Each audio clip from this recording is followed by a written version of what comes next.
wanted to also say very much a thank you to Mohammed Anwar, who is coming on here as our speaker, as our keynote. Mohammed and I have been connecting here for a little while, just kind of a spur of the moment, accidental LinkedIn introduction got us connected. And all of a sudden, I think we found out that we have a ton in common and all kinds of things that we wanted to be able to talk through. And Mohammed's an author who has written a book called Love as a Business Strategy. And that might be weird for all the greens in the room, right? So I know that being IT, we have a ton of greens out there. I'm a big colors fan, love the color stuff. And I know there's only a handful of you that are blues in IT. And if those blues are like, love is a business strategy, that's awesome. And greens are like, what the hell are we going to talk about? You know, they're going to get all, kind of instantly rigid, right? But what this is about how we interact with people, how we manage people, how we connect with each other. Because the reality is we all have that blue. We all are human beings. We all want to connect with each other. We all want to have a better culture. And Mohammed's book is really awesome. If you haven't read it yet, you should go read it. I have a couple copies already, plus the audiobook. Great stuff. And I want to thank him and his team for coming here and doing presentation with us. We have some extra folks here from around the cabinet who are also joining this morning, some extra folks from around the governor's office who are also joining this morning, because they all want to see what Mohammed's going to be talking about here this morning. And thank you for being part of our adventure in state government, and thank you for hopefully helping us to build love as a government strategy as we continue to evolve and go from there. So thank you, Mohammed, and I'll hand off from there. Thank you, Sean. I appreciate it. Everybody, thank you for having us. Frank, yeah, there you go. Frank's on here, so we'll just get started. Yes, that's right. Hey guys, can you hear us? Yeah, absolutely. Mohammed, how are you doing today, man? I am doing good. I am here in California for my daughter's Junior Olympics competition. So excited about her 800-meter race today. Come on now. Yes. Well, there was a theme that we were encouraged to connect with. So I think it's only fair if we talk about the theme. By the way, I'm also one of the co-authors of the book as well. Yes. I'll be presenting alongside of Mohammed. My name is Frank Dana. As you can see behind me, I've got a wealth of superhero prints from a variety of DC and Marvel. But Mohammed, what are you wearing? I am wearing my favorite superhero Flash t-shirt. What about your shirt? Why aren't you wearing one? It's just, it's nice. It's clean. I mean, honestly, like it's a pretty great white tee. And honestly, it's one of my favorite t-shirts in the whole. Ooh, I don't know. I like that. Frank, when you went missing off the camera. What was that? I'm sorry. What did you say? I've got some abs here that want to talk to you about something. Okay. Awesome. So much fun. I still have to wear these glasses, y'all. I may look like Clark Kent, but I can't take them off. I can't see anything. So anyway. All right. Maybe I don't. Let's get started. Okay, fine. So I am going to be sharing today, and I want to make sure that everyone can see my screen. So let me know if you can see it. I hear someone's microphone. I don't know if it's in the audience or not. Okay, cool. Awesome. I mean, we would love to hear you guys laugh and clap. I just think it was, That was a big room. Yes, we'd love to hear. Can you see the screen, everyone? I can. Oh, good. Okay, good. Well, Mohammed can, then I think we're ready to rock. We can. Yeah, you got thumbs ups all over the place. So awesome. You already talked about love as a government strategy. So we had to title this. We had to. Love as a government strategy. But what we're going to be sharing today is not just from the book, but it is also our story of trial and error, our story of mistakes and failure and redemption. And we have to start at the beginning. So Mohammed, I'm going to hand it over to you. Thanks, Frank. All right, everyone. So, as I mentioned, my name is Mohammed. I am the president and CEO of Softway, which is a technology company I founded here in Houston, Texas, when I was 20 years old, pursuing my computer science degree at the University of Houston. In about 10 years of running the business, we were 300 plus employees. I believed I had hit the pinnacle of success. I was driving my fancy cars, flying planes across Texas, and I was pretty much living the American dream, especially as an immigrant to the United States. But around 2015, 2016, it all came falling apart. It wasn't working. Our company was on the verge of bankruptcy. We were hemorrhaging cash, losing employees left and right. And in a deep moment of introspection, I realized that this wasn't the market, this wasn't our customers, this wasn't our employees, it was me. My selfish attitude and my behaviors had led to the almost destruction of our company. I used to behave however I wanted to behave. Not only did I cut off people, speak over people, but some people quit after speaking with me. I used to walk the hallways and the hallways would grow extremely quiet. I would call our India offices. We have a Bangalore, India operations, and the phone would keep ringing. And I used to think the VoIP system was not working, and I would blame the IT department all the time. It was only recently that employees who are still here told me, Mohammed, we just didn't want to answer your call because we were afraid of being yelled at. We were afraid of being humiliated. And so, yeah, that was how I was, and that led to almost our bankruptcy. And I not only managed to do this in person through interactions, but I also put it down in writing. Yeah, the refrigerator email you sent everyone did not help. And this is an email that we all received. This is actually a screenshot from my inbox. We included it in the book as well, typos and all. But this is how we were communicated with by Mohammed, what we call Mohammed 1.0 for this crowd, and or 1.0.1. And a couple things to point out here.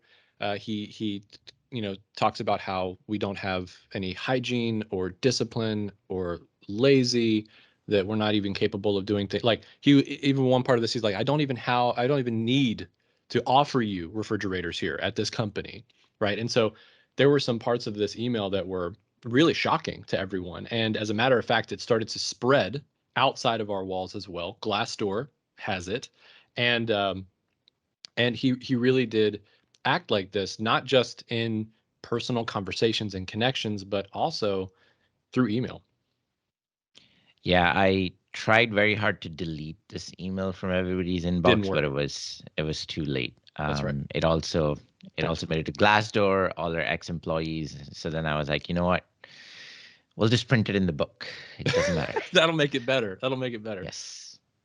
All right. And then a few weeks or a month went by after this email in 2015, and I had the unfortunate responsibility to try to keep the company from closing down. And in order to survive, I had to make layoffs. Unfortunately, we laid off over 100 employees in one day, but did so in a very inhumane and dehumanizing manner. I'm still reeling in from it. And at this point in time, I was at my all time low. I had no idea if I could keep the company running. I didn't even consider myself to be the right person to lead the company anymore. I had lost all my confidence, and I didn't even know if the company's doors would be open 1 month from then on. And so I just went into complete shutdown. I didn't know how to move on any further. But a few weeks after that, I received tickets to go to my alma mater, University of Houston's football game from one of my customers, and I decided to go to that game with my brother. And on this November 14th of 2015, we were playing a formidable ranked opponent of University of Memphis Tigers, and it was a Cinderella season for us up until then. We were 9-0, and this would have been our 10th game and 10th victory under then rookie head coach Tom Herman. And I was really excited to go to this game because I wanted a distraction. I wanted to get out of the house. I wanted to just not worry about anything, just go have a good time. And as I was in the game going into the fourth quarter, we were losing by 20 points. And I began to get disappointed, and I was really upset. And I was thinking to bolt the stadium and leave earlier than scheduled to avoid the traffic, because Houston traffic is horrendous. And something inside of me told me, stay back, be there to watch the game, be there to support your team till the end. And I'm glad I did, because I ended up witnessing one of the best comebacks in University of Houston football history. And we ended up winning by a point that night with less than 30 seconds left, 35-34. And as a result of that, I got extremely excited. I got rejuvenated, and I started to envision Software's own fourth quarter financial comeback. And I was determined to go back on Monday and fight. I was not going to give up. I was going to do whatever I can to make sure Software would become resilient and keep going. And so Monday came around, and I logged on to Facebook Live to see then Coach Tom Herman's press conference, because I was really inspired by how he had turned around the program. And in that press conference, one of the press reporters asked Tom Herman what had led to the resilience and the comeback victory of the team. And it was his answer that shifted my mindset and changed the course of my life. He went on to respond and said it was love. It was the culture of love that these football players had for one another that led them to win that night. It was the love and support that they had for each other. Those football players didn't just go on the field for themselves, but they went on the field to fight for their brother next to them. And it's that kind of love that helps you win championship games. And he went on to explain and say, hey, this isn't just a love you bro or love you man kind of love. This is, you have my heart in your hand, genuine love. And as he began to say all those things, my mind just exploded. First of all, I was surprised to hear that response. I didn't expect to hear that response.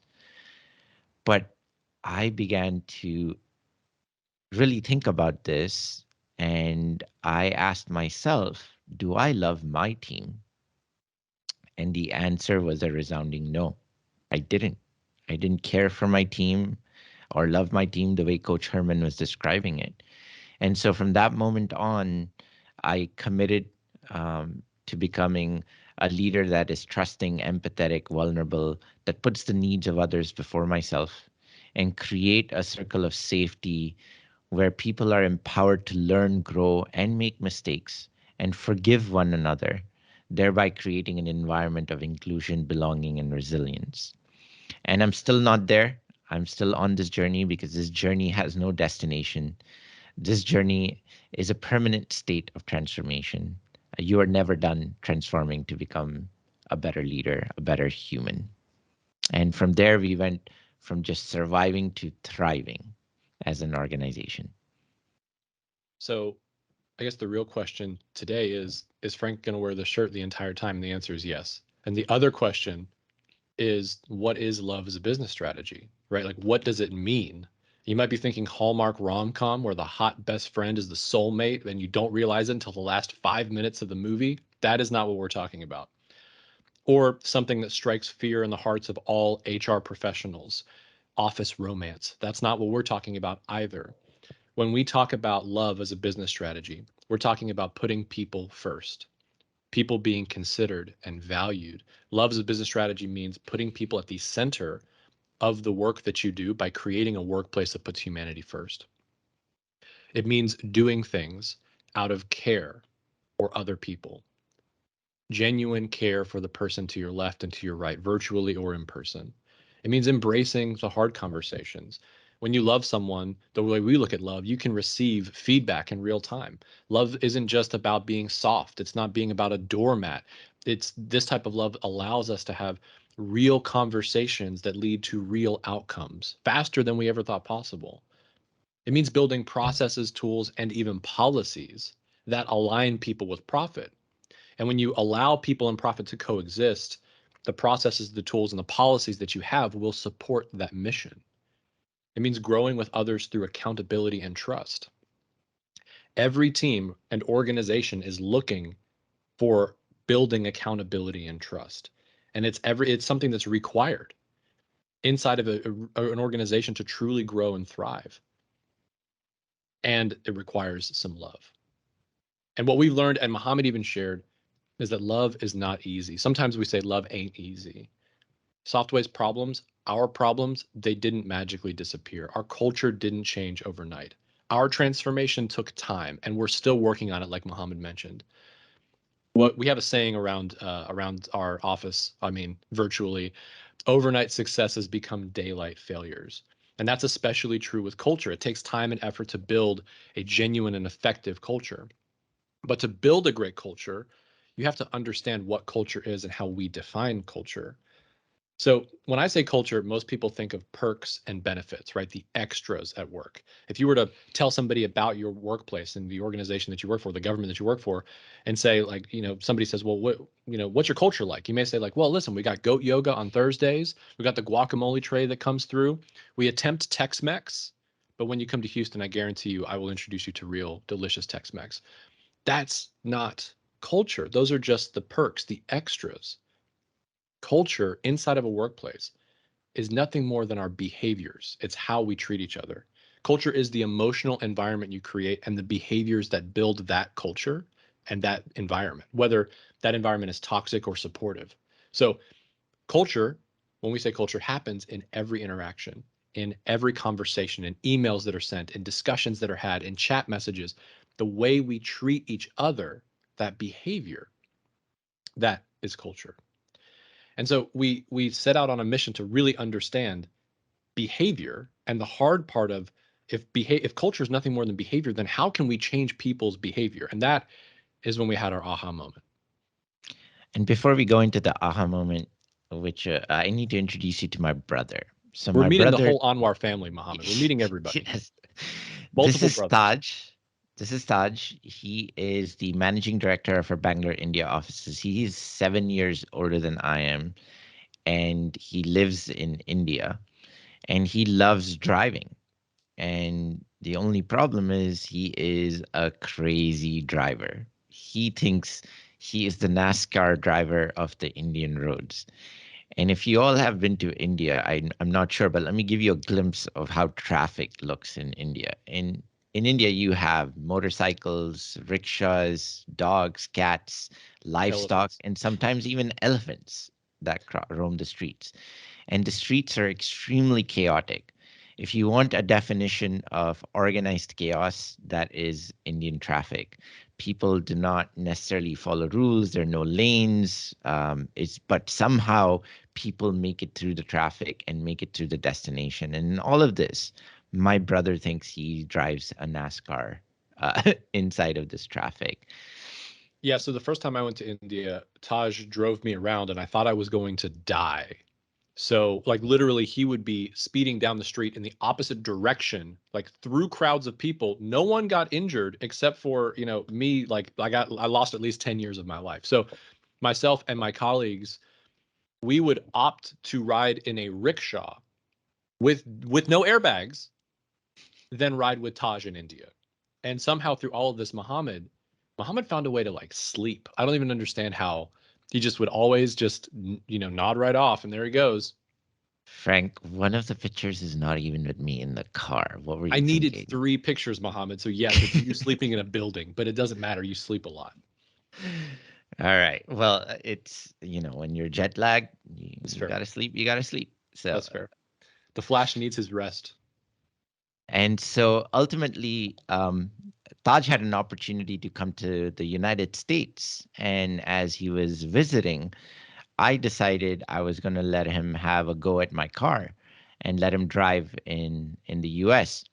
And I was expecting something, to happen, but to my surprise, he took the wheel, he accelerated and slowed down right at the speed limit and started to follow the speed limits, follow the lanes. He was braking occasionally, but he also used his turn indicator, which I had no idea he knew what it was. And so, in this moment of him driving in the US, I'm wondering to myself, and that's when I had the aha moment that Taj, being raised in India, learned how to drive in India, comes to the United States, and he's able to immediately change his behaviors. He was able to adapt and changed his behaviors of driving in the United States to that was accepted by the norms of the US on the traffic. And that's when I realized that people have the ability to change behaviors. And if we want to change the culture of software, we had to start with changing our behaviors. And so as I was sitting in the car with Taj, I realized that we need to change the behaviors of our organization, and we have to do that by creating the norms and an environment where expected behaviors are demonstrated and other people can follow. So we came up with what we call the 6 pillars of culture of love. And that's what described how we should behave. And so I'm pretty sure you guys are aware of Peter Drucker's saying that culture eats strategy for breakfast. And I wholeheartedly believe in this saying. But at Software, we have a saying that if culture eats strategy for breakfast, then behaviors eat culture for lunch. Because behaviors are ultimately the bottom line, and that is what's needed to change and transform the culture.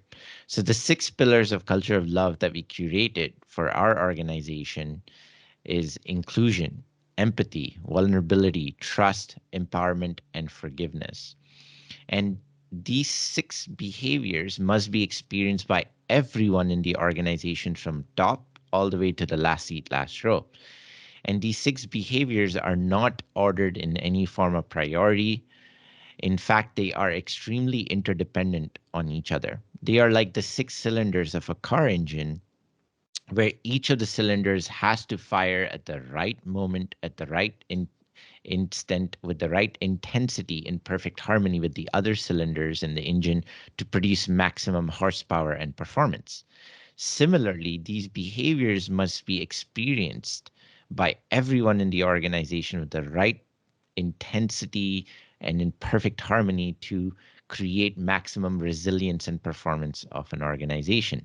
If we see even one of the cylinders or one of the behaviors not being experienced, it leads to low performance or even engine failure inside of a engine. Similarly, organizations can lead to a toxic workplace environment. So we're going to take you through these pillars really quickly. Yeah, so I'm going to start us off with inclusion. And I can't see anyone, but for those of you that may be left-handed, if you're left-handed like me, just throw up a hand in solidarity. They got to be the left hand, though. As a left-handed person, 90% of the world is right-handed. That means that are there some people with left hands? Okay, Mohammed's laughing. So I don't know what's going on. No, Sean lifted his virtual hand, but I don't know if it was left or right. I don't know if it is either. It's confusing. When it comes to opening cans, when it comes to using scissors, even writing with pens, if you pick up a pen in your left hand, the words are written upside down because they're designed for a right-handed writer. You never noticed that, right? Right-handers.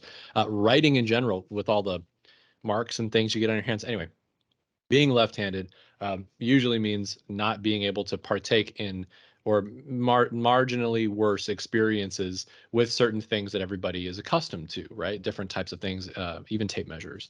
But I learned this firsthand when I visited restaurants in India, because I went to India. I've been in India a few times now. And the first time I went to India, I didn't realize that using your left hand to eat is not appropriate, because inside of restaurants, like, it's an unclean hand, and so you're not supposed to use it to eat. So I remember feeling a certain way inside of the restaurants, in whenever I'd go to eat, I would eat with my left hand because I wanted to eat with my hands, but then I would get like weird looks from people sitting there, and I'd be like, oh no, I need to eat with my right hand.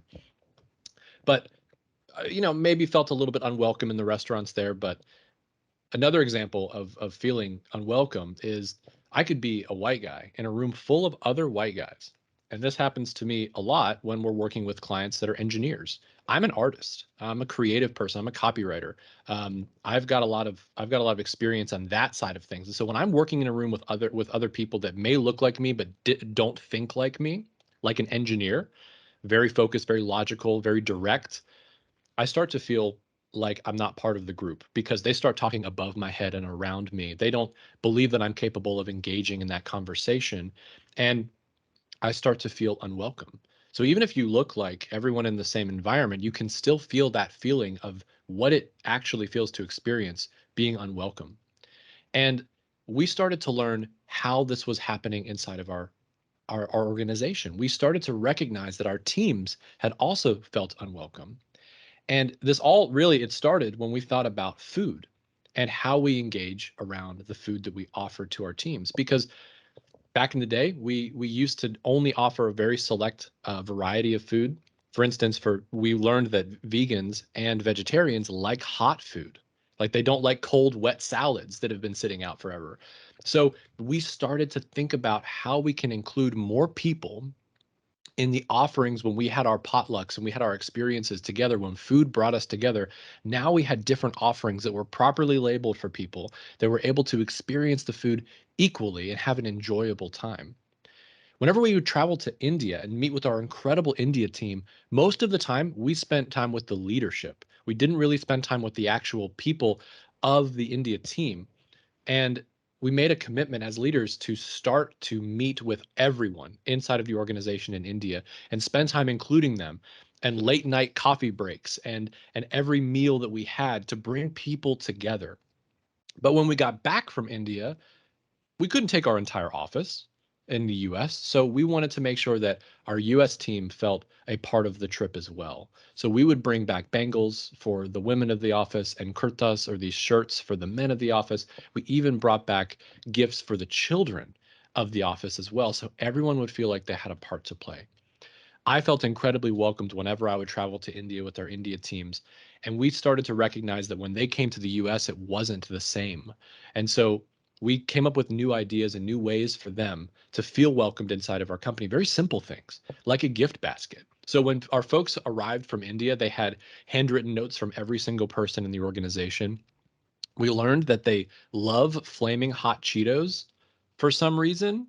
And so we went to Costco, bought a couple pallets of flaming hot Cheetos, and made sure that they were well stocked at all times. But what we started to learn in doing these little small acts for people is that when people feel welcomed, they feel loved. The next pillar is empathy. And the best way to understand empathy, the idea of like walking a mile in someone's shoes, is to contrast it, especially in the workplace, against apathy and sympathy. So I'm going to quickly walk through apathy really quickly, and I think you may kind of understand exactly what apathy looks like. But just in case, when we practice apathy in the workplace, we take care of the business while completely disregarding the person, right? This type of behavior has no place in the culture of love. But this was Mo 1.0 a few years ago. I remember this was refrigerator email day Mohammed. I would tell him that I had something unexpected pop up with my family, and he'd say, "You're here to do a job. Get it done. That's your personal business. You figure it out on your own time." And we realized that this type of apathetic approach to your personal needs, it's not healthy or sustainable. So we swung the pendulum the other way. And for that, I have to introduce you to my family. This is my wife, Megan, and my daughter, Emma, and son, Levi. We're at Disneyland. That's actually Avengers Campus. So I'm in Doctor Strange's Sanctorum. I don't remember what it's called, but it's kind of cool. I'm wearing DC, and that is clearly Marvel. Anyway, when the pandemic hit, my household, like all of us, was shaken up. And working from home meant that I had to take on new responsibilities and help out more often. And because of that, people began to assume that I was overwhelmed with my kids, that I was unable to do my job because I was also taking on additional parental capacities. So people began to sympathize with me as a parent. Oh my gosh, Frank must be so busy. Frank's having a hard time spending time with his family, making sure it's all balanced.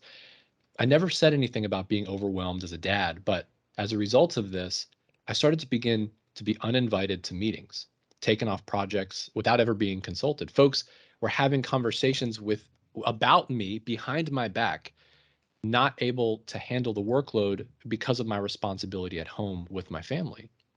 And this is sympathy. When we practice sympathy, we're trying to take care of the person while completely disregarding the business. They meant well, but my team members didn't give me an opportunity to share what was really going on. They assumed that parenthood was burdening me to the point of not being able to do my job. So they took the burden off of me and put it directly on someone else's shoulders. And the funny part is, they're like, "Well, Frank must be so busy being a dad. We just got to give it to someone else." And then they're like, "Do you know how to do what Frank does?" And they're like, "No, I don't. I have no idea how to do this." So even if you take the burden sympathetically off of one person and put it onto someone else's shoulders, that may not actually help solve anything. Instead of having a conversation, assumptions were made about my workload and my capacity as a dad. And once that I realized that folks were assuming this, and by the way I realized this was Mohammed came to me one day and he was like, Frank, everybody's telling me that you're really busy with your kids all the time and you're not able to help with the projects. But I know that's not true because you want to be a part of these projects. And I'm like, what? What's going on? So once I had that realization, so thank you, Mohammed, we started to be able to practice empathy, where we take care of the person in context of the business. Yes, there were moments that I was busy with my family. Yes, there were situations that I couldn't make every meeting or be a part of every conversation, but that doesn't mean you should just sympathize with me and assume, rather empathize and have an honest conversation. And what was really interesting is we found ways that I could still be part of those projects and tackle my life as a parent as well. So we came up with new ways of working. So I actually got a chance to take a few meetings in the evenings and I was back on track. It was that simple, just having a conversation. So the best example of empathy I can give you is when you're helping a child with homework, right? Muhammad is a math tutor for his daughter. He was a math tutor in college as well. That's how he met his wife. I know a lot more about Muhammad than you think, y'all.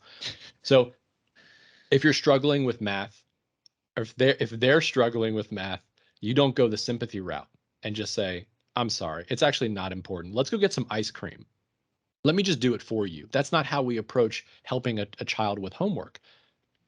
We set them up for success. You get in the trenches, you do it together, and you work through it together. And that is real empathy in the workplace. So what we learned is that when I'm able to understand what you're dealing with, I can work with you to support you, coach you, and have honest conversations because empathy enables accountability. And the next two pillars we're going to cover is forgiveness and vulnerability. But in order to do this, I got to take you back to July 2017, where I was visiting my Bangalore, India offices. And in that visit, I was hosting a town hall with our 100 plus employees. And in this town hall, I wanted to take a poll because it had been almost a year and a half, 2 years since I had committed to go on my journey of transformation, and a lot of uh, policies had been changed. I had tried to change a lot of my behaviors. A lot of sacrifices had been made, and so I felt like, okay, it's been a while. Let's take a poll and ask the 100 plus employees if trust had improved inside of the vault of our organization. And I said, hey, please raise your hand if you think trust between you and I have improved.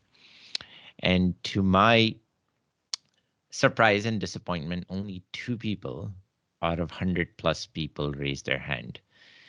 And in that moment, I felt like somebody had just punched me in my gut.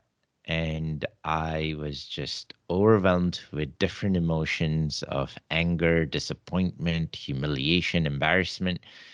And I just couldn't contain my emotions any further. So after witnessing that, I had to prematurely leave the meeting. I couldn't stand there any longer.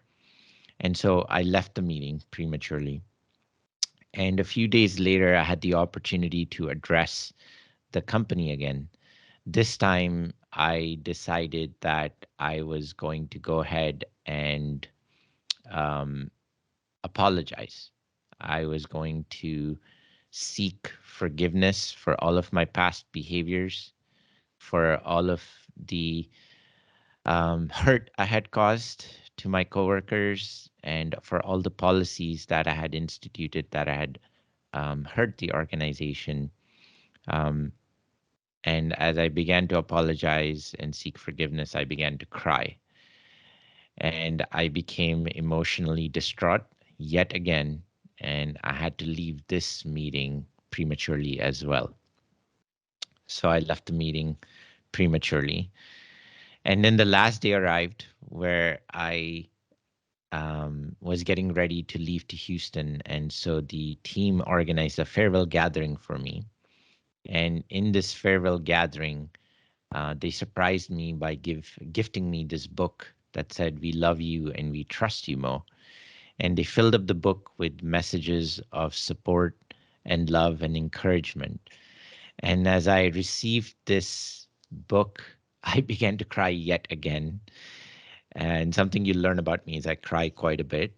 But this time, these were tears of joy because I had really been waiting for some form of validation that all of the effort and work that I had put on myself to change and the organization to change, this was very rewarding to finally see in this form of a book and a present.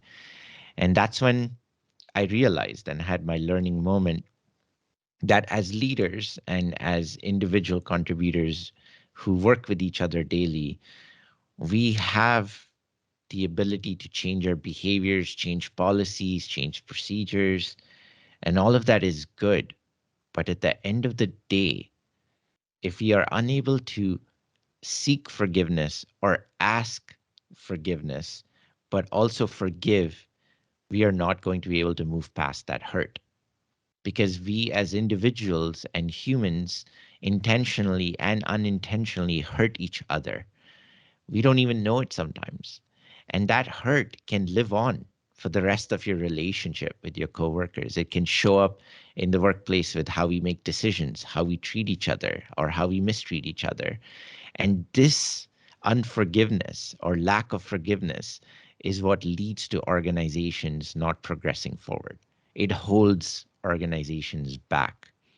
And it is something we don't talk about in the corporate workplace or any workplace environment for that matter of fact. But without forgiveness, organizations are not going to be able to move forward and progress. And so I love this saying by Mother Teresa, which is if we really want to love, we must learn how to forgive. And the key to unlocking forgiveness is vulnerability. And vulnerability in the workplace is nothing but, or at least vulnerability in the workplace is not about sharing your deepest, darkest secrets. It's simply about being able to say, you know what? I messed up. It's on me. I apologize. It's as simple as that. That's the level of vulnerability that's needed in the workplace. However, us as humans, we struggle to do that. It is probably the hardest thing for us humans and individuals is to be able to say, I'm sorry. And because vulnerability, unfortunately, is seen as weakness, but it is not weakness. It is a measure of courage because it takes intense amount of courage for us humans to be able to say, you know what, I'm wrong. I failed. I made a mistake. I apologize. But once you are able to demonstrate that and able to do that, it is really courageous and it leads to a lot of different types of levels of trust inside of the organization. So with that, Frank, I'd love for you to talk about trust. So when we talk about trust, there are three elements of trust that we have started to recognize. And each of these three elements work together to create how you experience an individual. And the three elements of trust are expertise, consistency, and relationship. Now, from an expert perspective, it's pretty easy. Like I could look at a doctor and say, okay, because of your expertise in the medical field, I'm going to fully believe that when you tell me that I need to take this prescription for this amount of time, for this duration, I'm going to trust you because of your expertise. Or Mohammed, he's an expert in fitness. And so he's built over how many, like 2 decades, right, Mohammed? About 2 decades of fitness. True. So he's got a lot of expertise when it comes to fitness. And as a matter of fact, he's helped coach me and is a big part of the reason why I've lost over the pandemic, I've lost over 85 pounds as a result of leaning on his expertise around fitness. And that's one way to trust someone. Another component of trust is consistency. So if Mohammed is consistent in regards to him showing up to meetings, him always being prepared in the workplace, making sure that he's got everything he needs, when he shows up and is consistent in regards to the work that he does and the person that he is, I'm able to trust him as well. So that consistency that he shows and demonstrates every day by who he is and how he behaves and operates is another layer of trust. I would But also the most say, important, Frank, if you want, what I could say is that expertise and consistency help you elevate the levels of trust. So if a coworker demonstrates expertise, you have a More certain trust in level of that trust. person. Exactly. Yeah. And if they walk the talk, the trust level increases as well. But relationship at the end of the day of how me and Frank know each other is the single most important element of trust. Because if Frank and I end up having a fight or end up having a fallout in a relationship, the level of trust drops so much that it doesn't matter if we have the expertise and consistency Exactly. amongst each other, because that level of trust drops incredibly low to where you may have no point of recovery. So you could have elevated levels of trust as a result of someone being an expert and someone being consistent. But when it comes to relationship, if you lose the relationship portion, those other things are dropped as well. And so the value here is growing together and learning how to become more connected with people by building relationships. So, Mohammed, there's this great quote by Andrew Stanton, who's the director of Finding Nemo, that says, "There's no one you can't love once you know their story." And this is really true. As you continue to recognize the value of how much relationship builds trust, you realize that this becomes a more true statement. So we're actually just going to watch Finding Nemo now for the rest of the time. I'm going to switch over to Disney Plus, and we're gonna break some rules, but we're going to get it done. I'm just kidding. We're not going to do that. What we are going to do is talk about empowerment. And empowerment is our last pillar that we're going to be sharing. And in order for me to talk about empowerment, I have to tell you a story. So there's a few folks here in the middle of this picture, and they are our clients at one of our largest client that we've had for a very long time, Fortune 10 company, ExxonMobil, actually. And so these are a lot of middle managers within ExxonMobil, and we got to know them very well over a decade or more. And what's interesting is they have experienced Softway at every phase. They've experienced Mohammed at every phase of his transformation as well. They experienced Softway early on when it was a kind of an early startup. They experienced it as it was in growth mode, in our decline, and then in our transformation. And they were so fascinated by how our company had transformed because our team meetings became incredible to the point where when we were meeting on campus with ExxonMobil folks, they would decline their other meetings to stay in the room with us. Didn't matter if they were working with us on a project, they just wanted to be in the room. And they started to recognize that our culture transformation had begun to work. And so they asked us a question. They're like, can you guys do the same thing for our leaders that you've done for yourselves? We're a technology company that also offers like internal communications. So we said no. We're like, no, that's not what we do. That's not what we offer. We're not a culture company. We're not a leadership development company. They were like, you can be. And we're like, no, thanks. We're good. We're not going to do it. But then they said, listen, we trust you. We've seen you pull off incredible things outside of the scope of what we asked you to do. We've had Deloitte, McKinsey, all these big names come in. We got the t-shirts and the fanny packs. What we need is a real like experience, and we'll pay you. And we were like, okay, we'll try something. So as a result of that, in 2 weeks from that conversation, which was terrifying, by the way, we stood up something called the Seneca Sessions, which is now called Seneca Leaders. And this helps leaders understand more about the impact of their behavior on teams and on team performance and how small everyday commitments can transform lives and businesses. And we call this the power of empowerment. We all came together and did something that we didn't think we were capable of doing because they believed in us and we didn't want to let them down.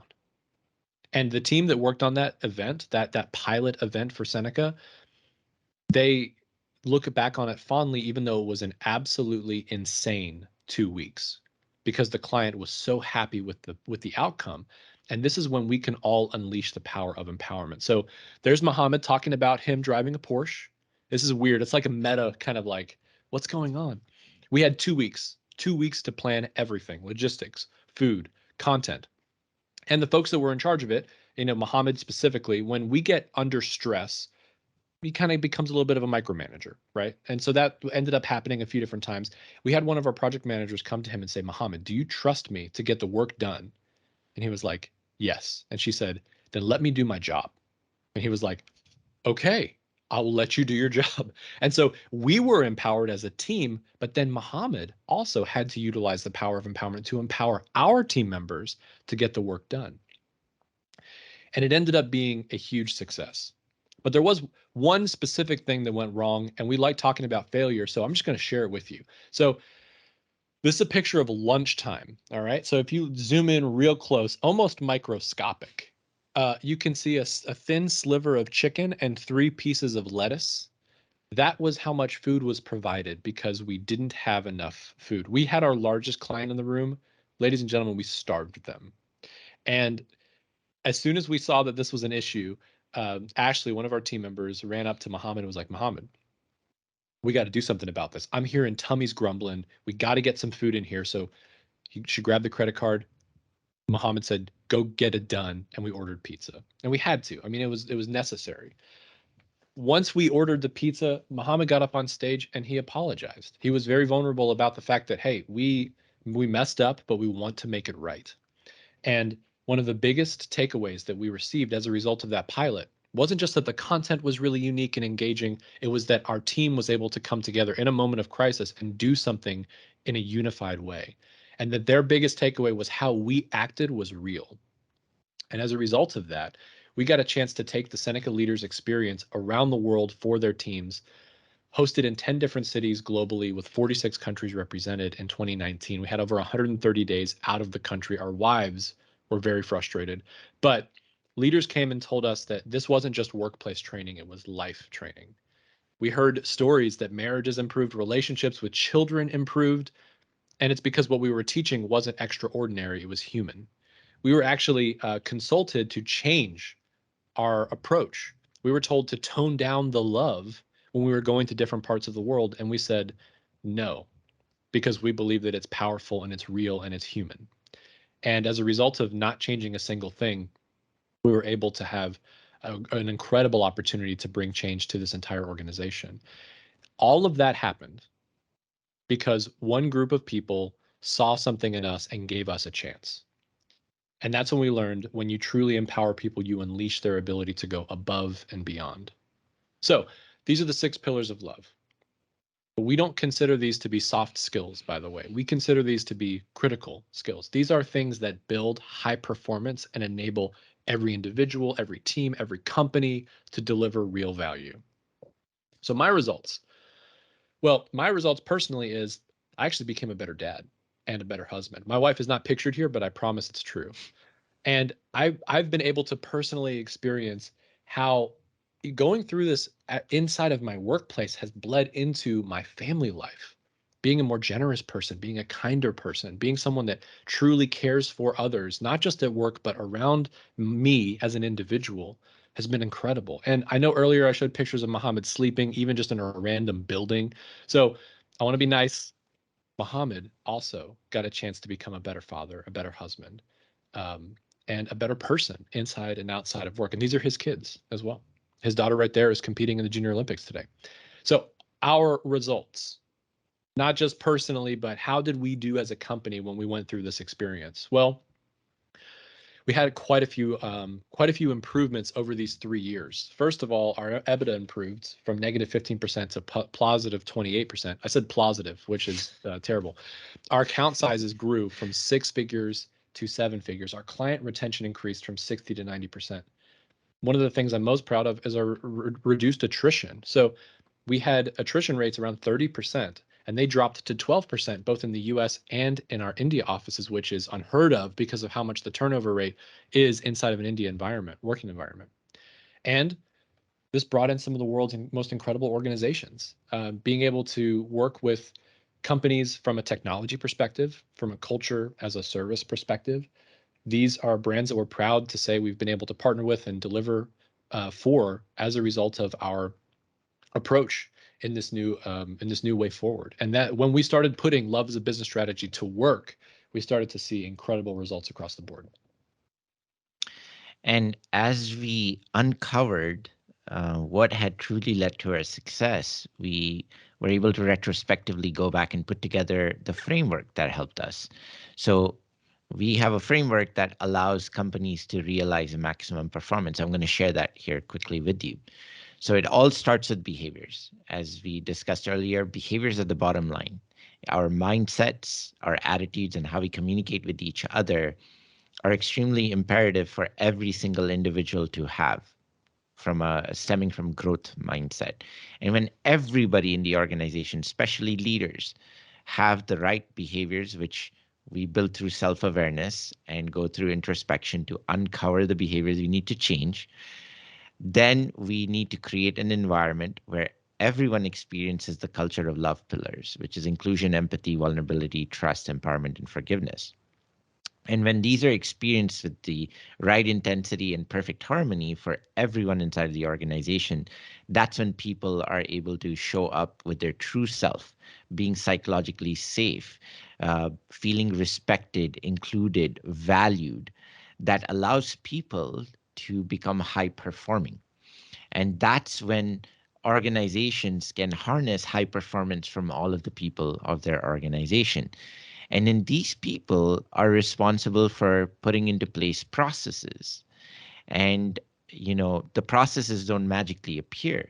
They are created by people for the people. And these processes, if are constructed by people having the right behaviors experienced around them, then you will see processes unlock efficiency. But if the people do not trust one another, do not experience empowerment, you will see processes be instituted to verify that trust, which leads to inefficiency. It leads to bureaucratic processes that slow down efficiency inside of the organization. And then those same people are also responsible for making technology decisions or creating technology to unlock innovation. If the people are not experiencing these pillars of culture of love, such as inclusion, then you will see people might construct technology or make technology decisions that exclude certain users. For example, iPhone versus Android. If you're not inclusive of all the different mobile technologies out there, you might create applications or systems that exclude a whole set of users. And so this strategic system of people, process, and technology is maximized when we start from the right behaviors inside of the organization. And that leads to resilience and belonging. This is when people and the organizations can be resilient no matter what challenges are thrown at them externally, be a pandemic, uh, whatever the case might be. And also, this is when people feel included and have a sense of belonging to the organization they work for. And when you're able to create this type of an environment of resilience and belonging, you can achieve any business outcome that is set in their way, whether that's high reliability and safety, employee engagement, retention, operational efficiency, or customer experience. You name it, any type of business outcome can be achieved. But it all starts with behaviors. If we don't have the right behaviors and mindsets, then you will see it take a toll on your business outcomes. And so our framework allows us to strengthen the culture by creating resilience, belonging, and success for organization by changing the behaviors of their employees and staff. And as a result of this, we were able to find our new vision, which is to bring back humanity to the workplace. This is when we found our new calling and a new purpose. So we are all about striving to bring back humanity to the workplace all over the world. And we do that through everything that we offer, whether that's technology services, communication services, and our culture as a service. And we have started a company called Culture Plus, where we help offer culture as a service, and software continues to offer technology and communication services. So as a result of all of this, um, we are on our journey and we are excited to be able to speak to you, but I'm also not shy from saying what needs to be said, which is that change starts with you. We don't need to wait for our bosses, our coworkers, our leaders, or anyone inside of the organization or outside of the organization to change. We need to be the ones to lead the change, because every one of us has an influence around us. And so you might be asking, but what's in it for me? Why should I have to change? The reality is that we are all human, and we all have this innate human desire and need to feel valued, respected, included, wake up every morning excited to go to work, do purposeful work that has impact on others.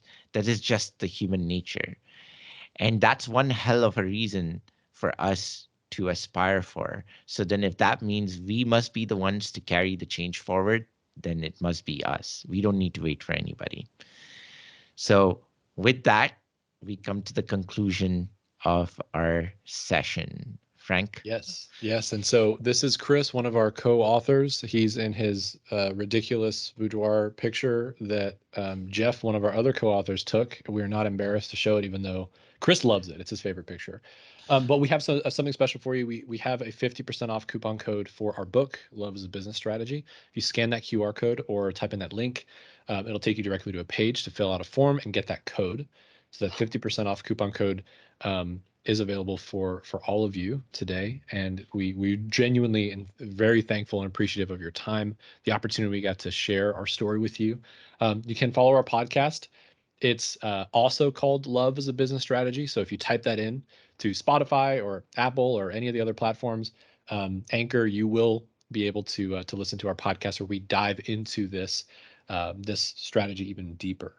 And connect with us on LinkedIn. And we'd love to connect with you, to say hello, and to stay connected as we move forward. So thank you all very much. I'm going to leave this up for just a few more moments, but we are going to be stepping into a quick Q&A, I believe. And before the Q&A, really quickly, Frank, also, I think Alyssa may be able to share with you a surprise. Yeah, so I don't know if Alyssa is going to come up and speak, but we do have some books that we have also made available as a giveaway. I don't know how Alyssa is planning to give it away, but there are a few books to give away as well. Very cool. And if you've already purchased it for half off, you can hand it off to someone else. Maybe next boss. I don't know. Ooh. Okay. All right. With that, we'll hand it back to Sean and anybody else. I'll go ahead and stop sharing as well.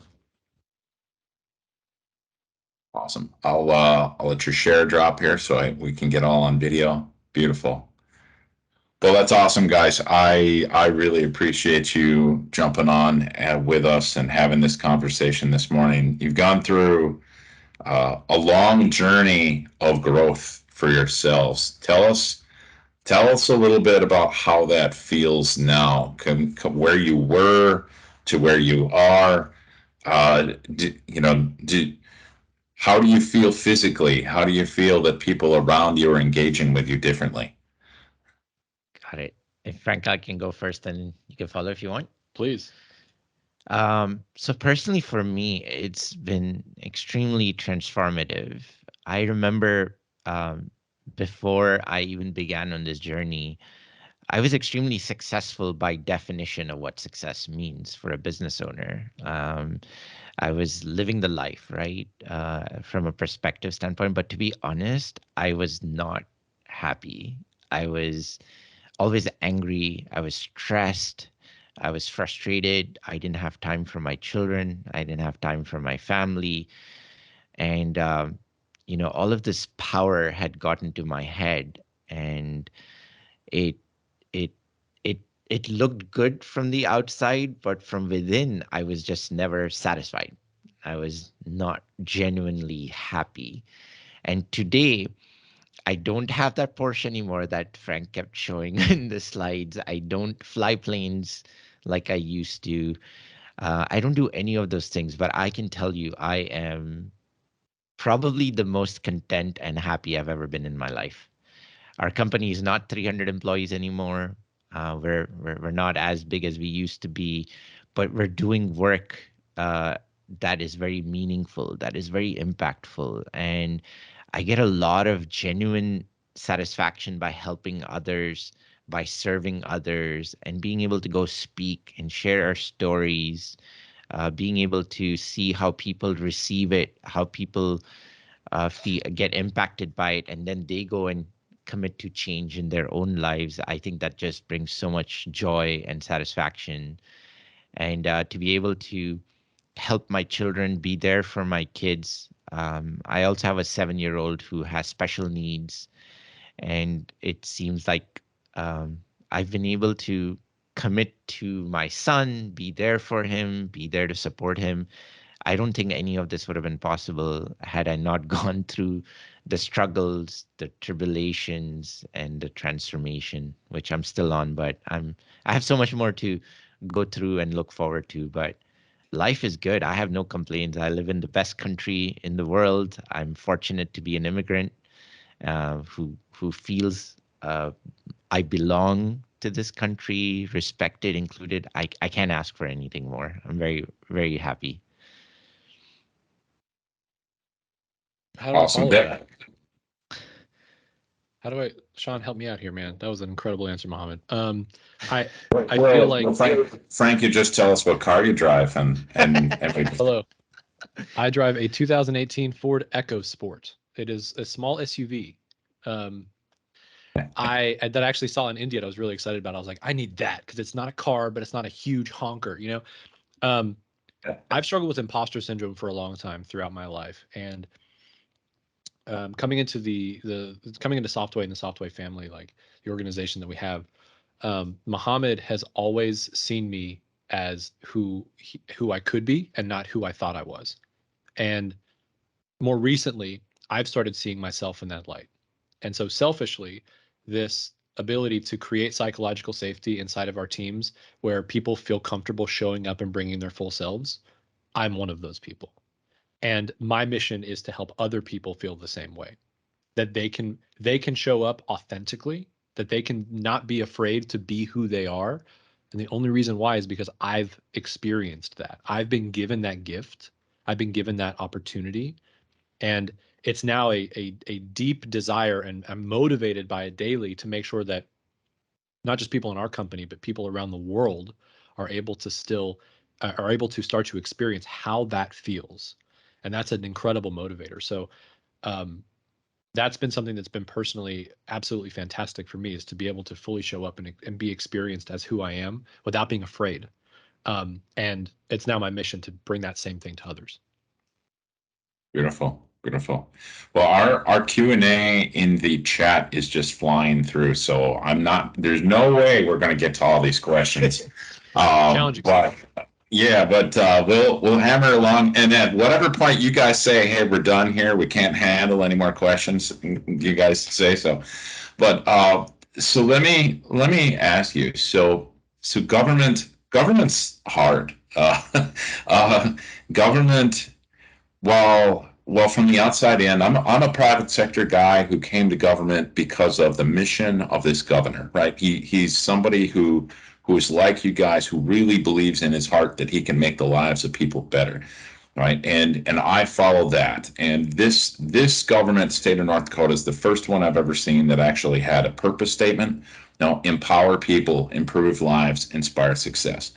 And that's part of what drew myself and others like me here to be part of this mission, because we're all trying to make the world a better place. And as we get deeper into it, I'm just gonna be super honest. Government is a pain because it is a ton of people who don't reflect love, who have a lot of real personal attitude, who think they should be driving not just one Porsche but 2 Ferraris, and that's a hard culture, and it's a lot of cultures that are bashing into each other from all over the place. Now, I would expect, as you guys have worked with, like an Exxon, as you mentioned. So Exxon's a very large organization. My experience is anywhere you have a large organization, you have tons and tons of different cultures. How have you been able to help that process of thinking through many, many different cultures and getting them to just start with the concept of humanity first, love first, and how do you kind of move them forward then to start bumping into maybe all these different cultures across the organization to start making progress? So I think it starts off with showing the commonality amongst um, the people of difference, right? So having traveled the world, having worked in large organizations that have multinational presence and so forth, what we recognized is when you are able to show people that our humanity is the universal truth. It is the commonality between all of us, and love is the way to get there. And love is something that is accepted universally by everyone, no matter which region, what culture, what background, what difference you come from. And when we are able to use love to get people from all sides of the world and all sides of whatever differences that you might see yourself in to the table through commonality, we are able to start then allowing people to see each other from that commonality and start to accept the difference. And as we got them to see each other from that common lens of love, and then they began to expand their perspective to see the difference and appreciate the difference and accept the difference of each other, and then go into the last stage of adaptation, which is, hey, I can adapt to my coworkers who may be from a different part of the world, who may be working in a different time zone, and so forth. So ultimately, what we saw is that when we were able to speak about love and demonstrate the culture of love, especially in a workplace context, and show others how to do it, they were able to very quickly get through the motions of understanding the commonalities and then accepting the difference and then adapting to that difference with each other, whether that's from our physical identities or geographical locations or how we even think, because sometimes there's difference even with how we think and how we process information or what we value. And so we saw a lot of progress in that space, and we were able to help organizations like Exxon with differences start to harness the power of that difference by first getting them to a state of commonality through love. Awesome. Awesome. And I'm a big fan of the True Colors models. The whole team here did True Colors yesterday, and I'm one of these guys where I started in neurolinguistic programming way back when. I found it fascinating, and so I just kept learning models and models and models and models, and what I learned about myself was super interesting. But I finally hit a couple of models where I could learn about others, and as I learned about others and use that, I found that to be so much more effective at managing change. Is there a way that is there a method you would look at this and say, how do we reflect upon other people's position so that we can empathize better, so that we can help them understand the opportunity of this change? Yeah, I can cover, Frank. I'll do the whole self-awareness piece, and then I would love for you to cover the platinum rule if you're able to. But I Absolutely. think the first stage, Sean, is as you do these personality assessments and so forth, you start to learn about yourself, right? And the key to making sure us as coworkers are able to influence positive change and experience each other's behaviors in a positive light, it requires us to become self-aware. And so the first step to get on this journey is to build self-awareness. So I have to define what is self-awareness for you. Self-awareness is defined as the gap between how I think I am being experienced by others versus how others are actually experiencing me. So that gap of how I think I'm being experienced by others versus how others are experiencing me is the self-awareness gap. That means that's how distant I am from how people are truly experiencing me versus how I think I'm being experienced. For example, I think I'm an incredible stand-up comedian, but my jokes are not being experienced in the way that I think they should be experienced because people aren't laughing as much. So that's a self-awareness gap for me, that I think I'm a better comedian. I think I'm such a great comedian, but people don't find my jokes funny. So I have lack of self-awareness. And what happens with most humans, because we are human at the end of the day, we have cognitive dissonance. We aren't as good as we think we really are in how we lead, how we treat people, how we treat each other. We think one way and others are actually experiencing us in a different way. And so these assessments help you uncover your true personality, right? But you have to always go on this journey of introspection and trying to understand, why do you feel certain way? Why do I see things a certain way? Why is my perception, why is it the way it is versus how others are actually experiencing it, right? And so when you're able to reduce that gap, we as humans become more self-aware.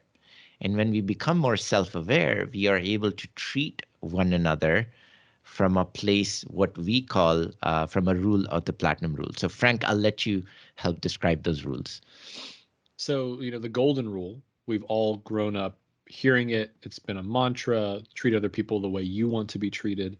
And while that rule as a framework works, we like to live by the platinum rule, which is treat other people the way they want to be treated.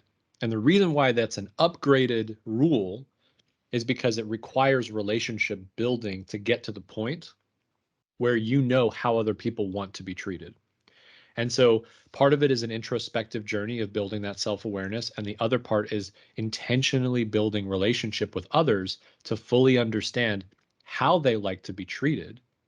And that could be around any part of the relationship that you have. So when you treat other people the way they want to be treated, it pushes you out of that safe space to really go on a journey of understanding the people around you. And once you do that, you're able to have more self-awareness about not only your behavior, but also how they are experiencing you. That's awesome. I love that. So, treat people how they want to be treated. That's That changes everything. I think that's a massively more inclusive way of thought too, right? Because we all have our own individual biases. We all come from a certain direction. I'm a screaming orange who is a go go go guy who's bouncing all over the hill and conquer the world, save the world, change the world, go go go. And a lot of folks that I deal with are in this aspect of, I'm trying to take care of this problem. And I have the problem where I'll jump right past that, and I have to remember to stop, turn around, go, wait. How can I help you with your problem? How can I be of service so that we can move forward? So, I think that's a great reflection. So let me ask you, Frank. I would take a guess that Mohammed's journey, while it seems to have moved incredibly quickly, you had to make an adaptation yourself to believe it, right? So day one, you're like, Mohammed's doing good stuff. He's trying to get better. And then you're going, but is this real? Or, I'm guessing you had to, what was that transition like for you to the point where you said, I can see progress, I can feel progress, I'm now believing it? How did that work for you? Yeah, so it was a slow burn. I will say this though. So like we talked about Coach Tom Herman and that press conference. Well, a couple of days after that, when Mohammed saw him talk about the culture of love, he came into our office and was like, he brought everybody together and he was like, hey, everybody, I love you all. And we were like, what? Like, what are you talking about? Like, we literally were actually concerned for him because we're like, we don't know, someone snatched his body. And he he didn't really tell us what he was planning on doing, but he told us that he wanted to try something different, right? And like you probably expect, Sean, like it felt like a flavor of the month until it didn't. And I think that's really the idea here, is that he was very, a lot of what he was doing was in secret. A lot of what he was doing was not visible to a lot of people. But then it started to become more visible. And for me personally, he had invited me in early on to hold him accountable and to be a part of his transformation. And so he had given me access that other people didn't have. And that kind of pushed me to want to make sure that I could help him recognize those moments where he went back to refrigerator Muhammad. And when he started to go in those directions to give him that critical feedback and to help him in that space. But I started to notice things that he would do in public that were interesting. Like he would walk around with his lunch and he would find people that hadn't brought lunch and he would give them half of it. Like he'd just be like, "Hey, would you like some food?" And they're like, "What?" And then he just scoop it out of his lunch plate and plop it on their plate, and it's delicious food. So like he had like a raving fan base of people wanting to eat. Like eventually, they're like, "We didn't bring food so you could feed us." He would be the person cleaning up the floor after a party. Like there would be cake on the floor or something like paper. He'd be the last person in the room. One of the moments that I really noticed him doing the work of what we used to call servant leadership, but now call reliable leadership, is and that's just because in name only is usually what servant leadership is showcased as, right? Like I'm going to call myself a servant leader, but not actually practice the tenets of servant leadership. So what I started seeing him doing as a servant leader, he would stay late at the office. And when my team was working late, he would not just stay late. Even though he wasn't working on the team, he would order everyone food. So by the time we got out of the meeting, there would be food waiting for us, right? Like there were these particular moments that started to sort of spiral up where it stopped being these one-off actions and it started being a reality. And once that started to really take hold, which was months and even years in the making, that's when other leaders were invited in to start practicing those same tenets that Mohammed had begun to do on his own. For a long time, it was a very lonely road for him. And it was something he had to do by himself to prove to himself that this mattered. And then once it was proven to himself, everyone else started to recognize the value of it. And it became how our culture operated. That's beautiful. So this is one of those things I see. Um, there's a lot of people in our organizations, in government especially, that have been here for 10, 20, 30 plus years, right? And they have, I don't know if I'd call it a PTSD, but they have a long-term trauma of the actions and of previous leadership, right? Right. And the leaders who have come over the years, some of them have been very good leaders, and some have been horrible human beings, right? And I wasn't here for most of those folks, the horrible ones. I try to move if I'm here, but there's this history, and people look at this and go, I mean, I've even heard this when I started here. They're like, "Oh, don't worry, you'll last a year." Well, I've been here 6 now. And and they keep telling me everybody's going to outlast me and blah, blah, blah. But we made huge progress and movement.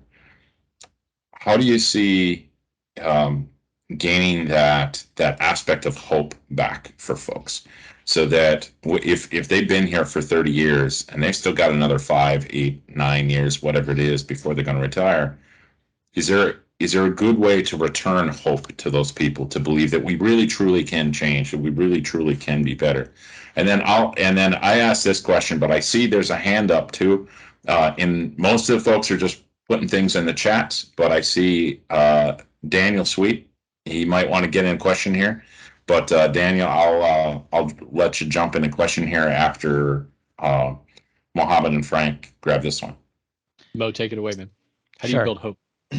So, Sean, I think it's a very valid point that people have experienced, especially in the corporate world, because of the corporate demands and the workplace demands. It could also be in government. I'm not dismissing that. But ultimately, if you need to have hope, it needs to come back to forgiveness, which is one of the pillars of culture of love.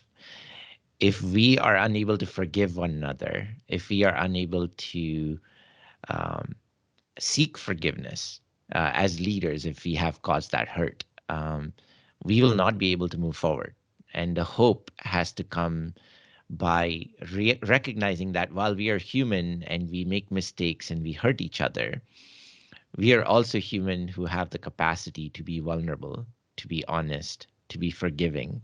And if we can start to practice that by ourselves as individuals, at least in our circle of influence, and start to see that in action, um, take place, where leaders can seek forgiveness, apologize, and practice that vulnerability, then other people will start to see more hope.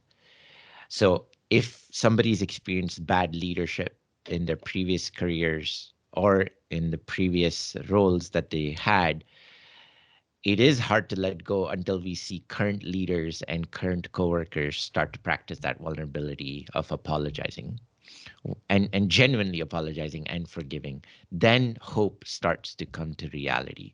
For me personally, I changed as much as I could for a year and a half, 2 years. I changed policies, I changed procedures, I tried to change my behaviors. I didn't send out any more refrigerator emails.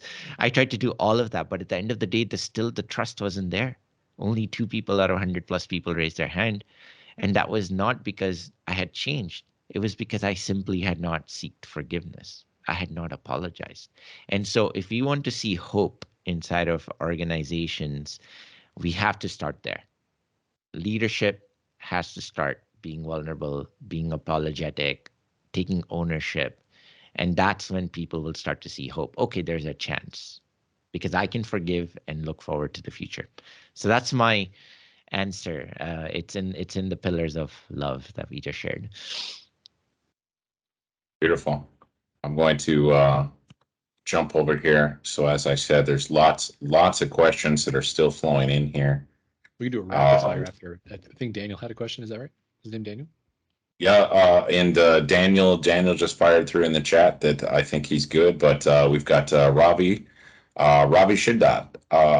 Ravi, you want to unmute? Go ahead, ask your question. Hear me? Yes, Ken. Okay, perfect. No, I want to say thanks for this presentation. I think it's really refreshing. I think to Sean's credit, he has been living this since I came here about 6 months ago. So he is an epitome of what you guys talk about. So really good.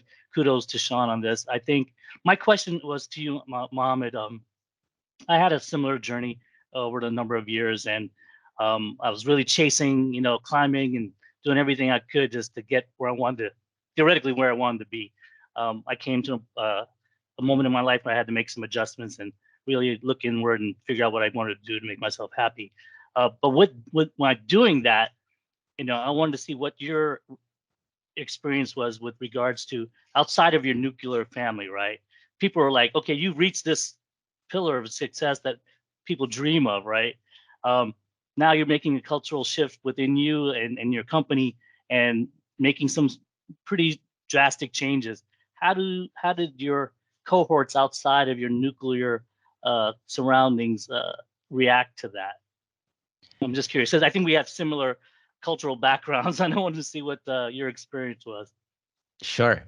So I have a pretty big family. So besides my immediate family of kids and my spouse, my relatives, my extended family, my friend circle, everybody, started to see a version of me that they probably never expected. They started to see me control my temper, uh, you know, do things that out of genuine care and love that I was able to find and able to demonstrate. So one of the things that I did just to give context to that, it wasn't like it all of a sudden changed, right? I still had hurt. I still had relationships that had gone sour. Um, and it wasn't like it just flip of a switch and everything changed. I genuinely had to start focusing on the goodness of others. My problem was I was always focused on the bad qualities and the weakness of others, from my coworkers to my family to my relatives. And it became really hard for me back in the day to really appreciate anyone because I was always looking at, I was judging them. I was like, oh, look, that was a bad quality. Oh, look, they're weak at that. Oh, look, they failed at that. And I started to prison people from my judgment of how people were. And so it impacted how I showed up. It impacted how I treated them. It impacted how I behaved around them. And for me, I had to shift my mindset that if I needed to love everyone, I need to start focusing on the goodness of others. and in turn start focusing on my own weakness. Because if I'm able to focus on the goodness of others, I can love them. And then for me to become a better human, a better father, a better husband, a better coworker, a better relative, sibling, I need to start focusing on my weakness and start changing my weaknesses to better it. And so as I change my perspective from outside within, I start looking within myself for weakness and start looking for the goodness in others. Whereas before I used to just look at my good. I was like, I'm the greatest guy ever. And I would think everybody else is weak or not good. So when I switched that perspective, it changed how I approach people.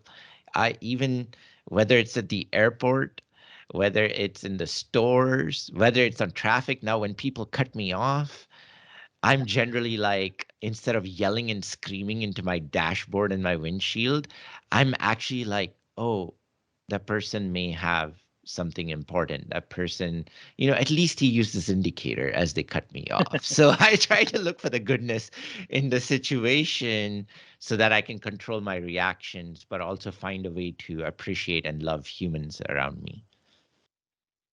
Great. I appreciate it. Thank you for the response. Thank you, Ravi. Good job. Fantastic. Awesome. So Frank, Mohammed, I want to respect your guys' time. Have I already blown past my time, or do we have a little bit more?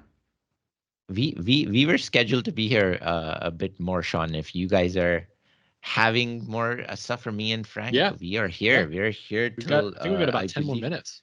Yeah. Dude, 10 more minutes, dude. We were totally How many using can we it. get through? Let's All rapid right. fire. All right. Well, so I'm gonna rapid fire some at you. So, what's a small thing you can do every day to help yourself think this way? I'm just gonna read through a bunch of these. What's the hardest move for you to make permanent?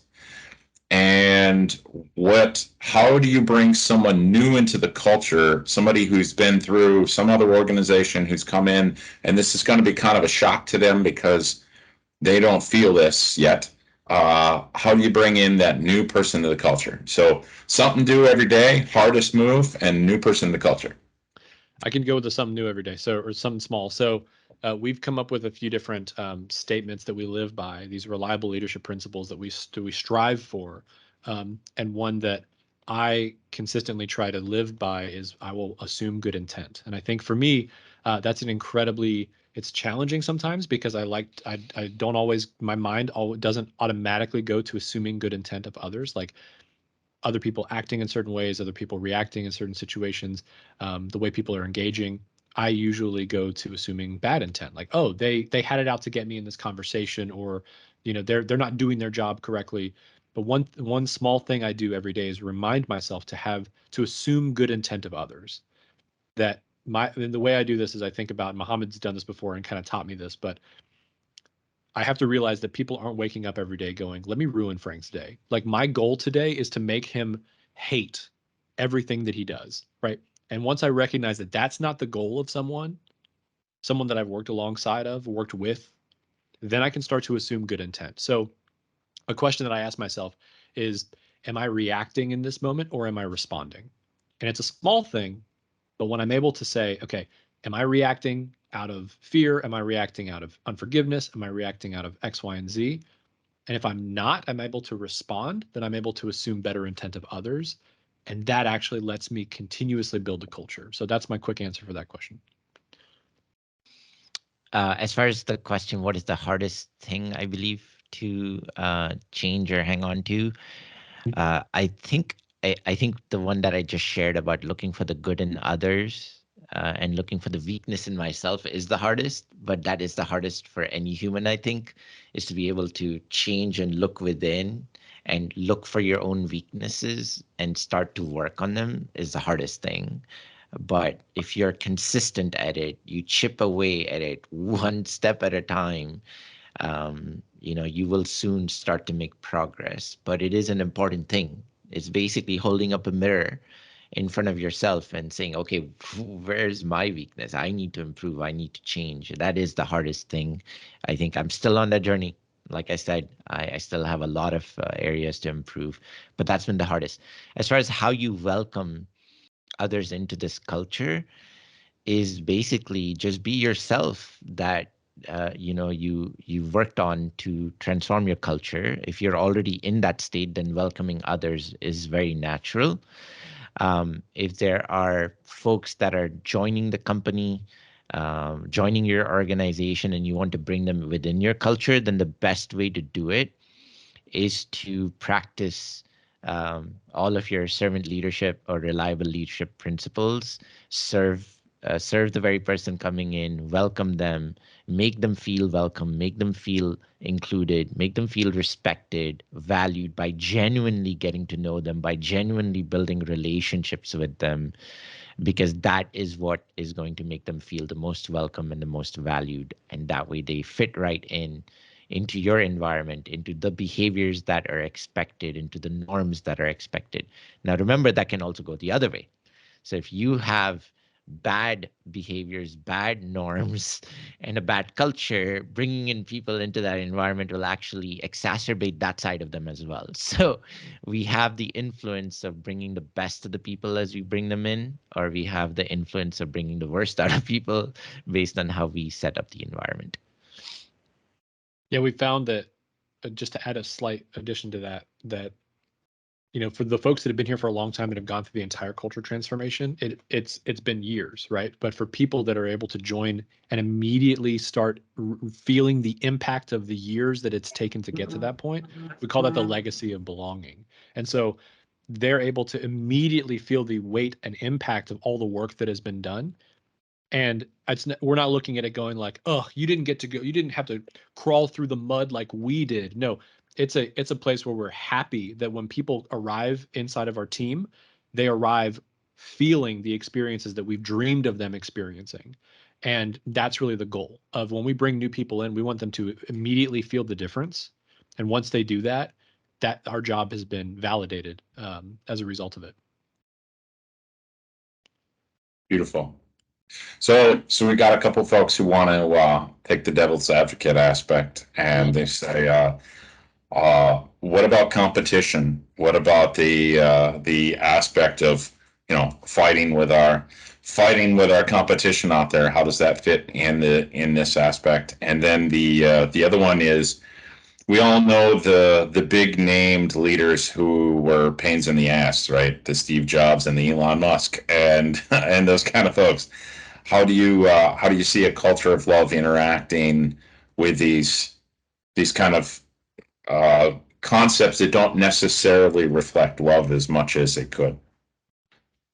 I think to answer the first question, in competition and conflicts, competitive nature of us as humans, I would use the analogy and concept of teams, sports teams, to best reflect how to channel that competitiveness to team wins, right? So if we're able to find ways to reward and incentivize inside of the organizations from team performance and not individual performance, then you can see people starting to work for each other, with each other, to achieve success and winning together. Many of the times, the corporate world has forced ranking systems or performance management systems that pit people against one another for getting raises or getting compensation or bonuses or commissions. And that's the problem. That's the systems that were set up by previous leadership who had the wrong mindsets, the wrong behaviors. They establish processes and systems that actually pit people against one another. But if the leadership can change their mindsets and change the processes to reward teams for team performance instead of individual performance, then you will see people will naturally start to work with each other together to achieve better results. So it really comes down to changing the mindsets of the leadership to then change the processes and systems, because once those mindsets and behaviors change, the processes are reflective of that, and then we'll be able to bring the best out of the team instead of the individuals working against one another. And then the next question you asked was about Steve Jobs and Elon Musk. Frank, do you want to take a jab at that one? I can talk about it. What is your definition of success? Is what I would ask. because when you look at these leaders, what you see is this incredible achievement from technology and from innovation, but you don't see the bodies left behind that they've been trampled over by these individuals that are not necessarily living from this experience. So what we have seen is the mass exodus of folks consistently leaving and disengaging from places like this, especially around Tesla today, I think is the best example, or SpaceX. We have to start to go back to what is success in your mind. Is success having set $278 billion, or is success being able to have a healthy relationship with your family and your friends after you leave work instead of being burned down to the core? And so Elon Musk is an incredibly brilliant person. There's no denying that. But at what cost does that level of push create on the individuals and the team members and the actual work environment itself? And so my challenge is, yes, while there is progress being made, is it really the value that you want to experience as an individual? Is that something you're willing to take as a result of it? So it's a little bit of a pushback, but that's kind of the way we approach it. Yeah. Well, and I look at the same thing throughout history. I mean, there's all sorts of people throughout history, the George Washingtons of the world, and et cetera, et cetera, et cetera, who were people who were seen as brilliant, but enabled their team, right, and created something vastly bigger and vastly more long term than these individuals who were the people who are the bright star who didn't exactly treat their people well.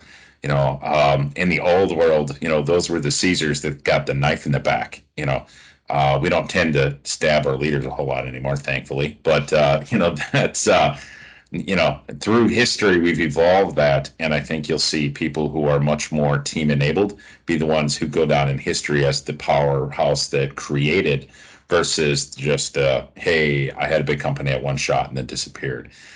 We had, there's names that litter the 19th and 20th century that were once the most rich person in the world that nobody's ever heard of anymore. So. Yeah. On a similar vein, Sean, also companies that were there during the Great Depression and World War I, World War II, only 20% of them survived on the stock market from the Fortune 500, which means companies that rise also fall. They're very short-term focused. They may not see success forever if they continue to go on this path. Awesome.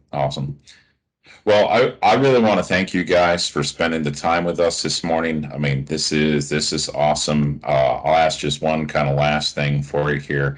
So on the color spectrum, this is a super green organization. They're all very data driven. They're IT people. So, data. And I was really happy to see that slide you guys propped up with all the data of the organization, the improvement. How do you recommend jumping past that aspect of thinking with your head and helping people to realize with their heart that this is the right model and will help them go further and farther?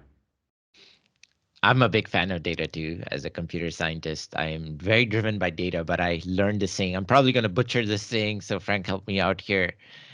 You can't fatten the calf by measuring it every day, is the saying, apparently in Texas. So basically, what I understood from that saying is that we can't keep measuring and then expect change. If we need to see change, we have to do something about it so that we could measure the outcomes of change. And so with culture, which is something that many will argue is not a tangible thing you can measure, it's very hard for us to wrap our heads around how do we improve culture? How do we change culture? How do we transform culture if you can't even measure culture? But ultimately, there is a way to feel culture change before measurements reflect it. And I think we have to understand that we need to give it a chance. We are human at the end of the day, no matter how data centric we are, but we have feelings. So when we are able to feel the change in culture, you will feel it before you start to see measurable outcomes. So be patient, be willing to wait. It does not happen overnight. And you can't just say, oh, look, we did all this, but our results didn't change right away. No, culture is a leading indicator, and your KPIs will be your lagging indicators. You have to first see the change in behaviors before you see the results in the thing. And then for thinking with your heart and not your mind, I would say once you start accepting that you can be your true self and human inside of the walls of the organization, and you don't have to put up a facade and be someone you're not and put up the work version versus your personal self, and you're able to be comfortable to be who you are, you can then start to realize others around you have hearts like you, and you have the potential to. I need to cancel Dallas's ride from Edgewood Sorry. to his apartment for today. Somebody somewhere is really. They're getting a ride. Dallas's ride. No worries. But if you are Yeah. able to hear, if you're able to see each other as humans, you will start to use your heart and your minds in conjunction to make better decisions. That's what I'll leave you with, Sean. Beautiful. Awesome. Well, gentlemen, really appreciate you coming on and talking with us today. To me, you're making a huge impact in the world, right? If you are helping people to remember how to work with each other, helping people to understand a better way of connectivity, helping people to really do what we're trying to do every day, which is empower people, improve lives, inspire success. That's immensely impactful, and I want to thank you guys for doing what you're doing. Great stuff, and I'm sure we are going to be talking again in the future.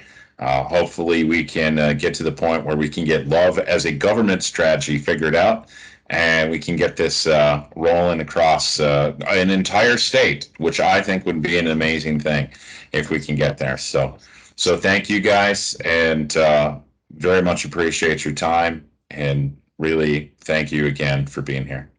Thank you. Our pleasure.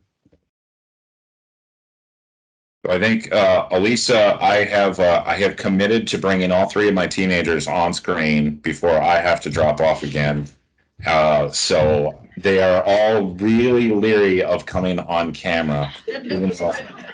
So, but give me like 10 seconds. I'm going to see if I can get them up here. All right, come on. They're all. How much are you paying them, Sean? That's the question. I pay for college. Does that help? Hey, that does help. You got there you go. Come on, Alex. All right. So, all right. So I'm gonna get out of the way. So this Rachel, my daughter, Rachel, say hi to the 50 million people watching you right now on Twitter. There's only 500. Ben, yeah. Ben is the comedian, and Mohammed, he actually is funny. We all laugh. So he's got good self-awareness. That is good self-awareness. That's good. And Alex, Alex has been interning with us here for a couple of weeks, going all around the world, learning about international CEOs and cool, fun stuff like that. So between the three of them, they just needed to be embarrassed. So I had to do it. They look thrilled. They look and you owe us now, Dad. You owe us. I am sure I will pay for that later, but I thought it'd be fun to do it. So, all right. Well, thank you guys, and appreciate again the conversations, and we will be talking again soon. Thank you. Bye, everyone. Thank you for this amazing opportunity to spread our message.